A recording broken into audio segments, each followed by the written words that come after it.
The head of the Department of Justice, Attorney General Merrick Garland, held in contempt of Congress. And life-threatening flooding in South Florida as more torrential rain is expected. The Morning Rundown starts now.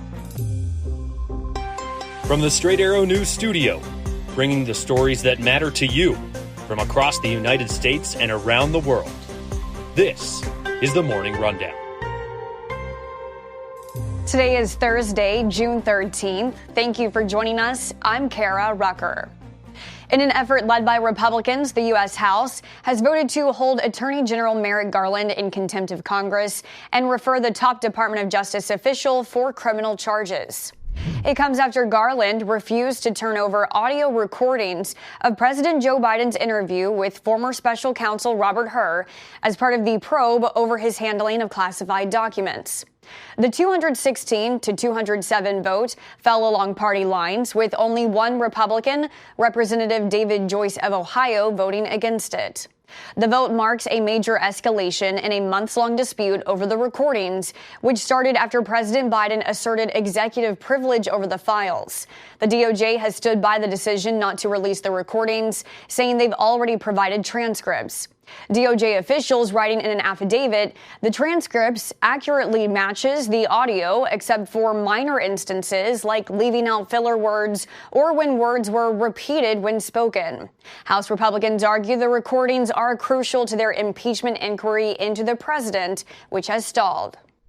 He is refusing to comply with a lawful subpoena, and that's a problem under Article 1. We have to defend the Constitution. We have to defend the authority of Congress. We can't allow the Department of Justice, an executive branch agency, to hide information from Congress. We have important oversight responsibilities, and that is what is being pursued here. Attorney General Garland responded to the decision to hold him in contempt late last night, saying it is deeply disappointing that this House of Representatives has turned a serious congressional authority into a partisan weapon.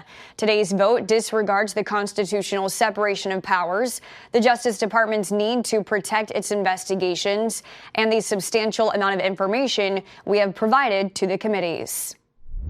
President Joe Biden is in Italy today for the G7 summit, where he is expected to sign a 10-year bilateral security pact with Ukraine. This agreement is said to better strengthen the long-term security relationship between the two nations, with commitments to continue training Ukrainian armed forces, enhance weapons production cooperation, and increase intelligence sharing.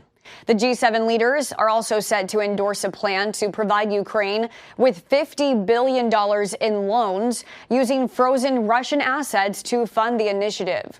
White House National Security Advisor Jake Sullivan mentioned that while the major aspects of the plan have been agreed upon, some details will still need to be finalized. Additionally, on Wednesday, the U.S. expanded its sanctions against Moscow to include Chinese companies that supply semiconductors. This move aims to pressure Beijing over its support for Russia and address issues of industrial overcapacity. The summit is also addressing other critical global issues, including the Middle East, migration, and artificial intelligence. The Biden administration is facing its first lawsuit over President Joe Biden's recent order temporarily shutting down the U.S. southern border. The lawsuit, filed by the American Civil Liberties Union on behalf of a coalition of immigrant advocacy groups, is the first big challenge to the executive order put in place just over a week ago. The restrictions bar migrants from seeking asylum when border encounters rise above 2,500 per day. In its first week implemented, the number of migrants crossing has fallen by 25%, according to DHS officials.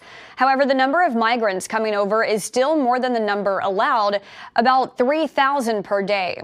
The executive action was meant to make illegal border crossers ineligible for asylum, but officials say thousands of migrants a day are still being released into the U.S. because of limited options.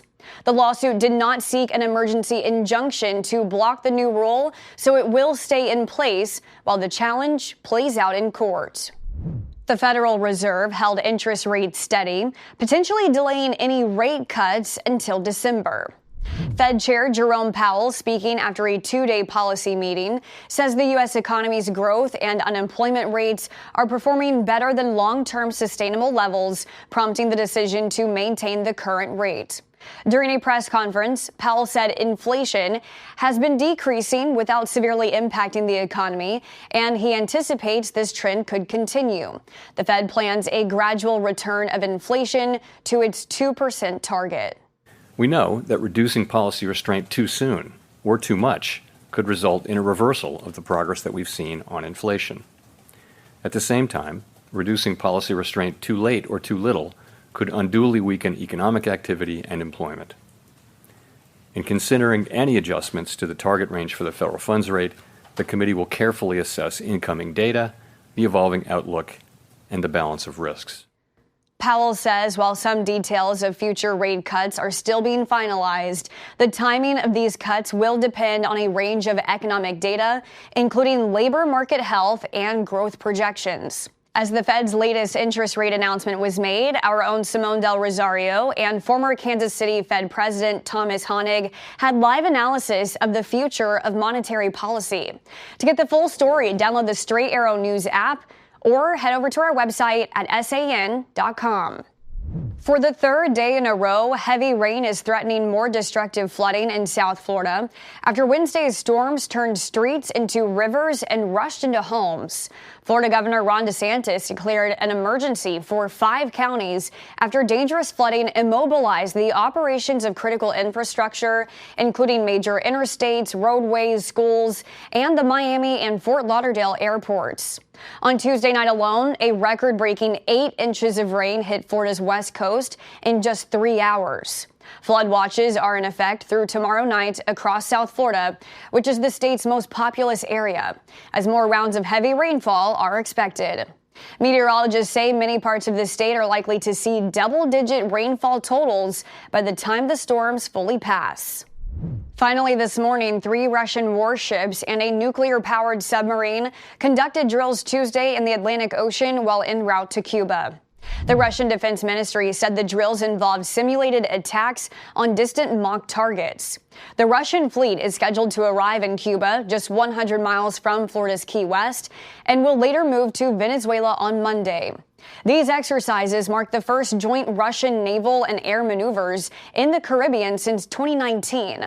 Despite the proximity, Cuba has assured these visits are routine among allies, and the vessels carry no nuclear weapons, posing no threat to the region. The White House views these drills as Russia's response to U.S. support for Ukraine, but does not see them as a threat to U.S. national security.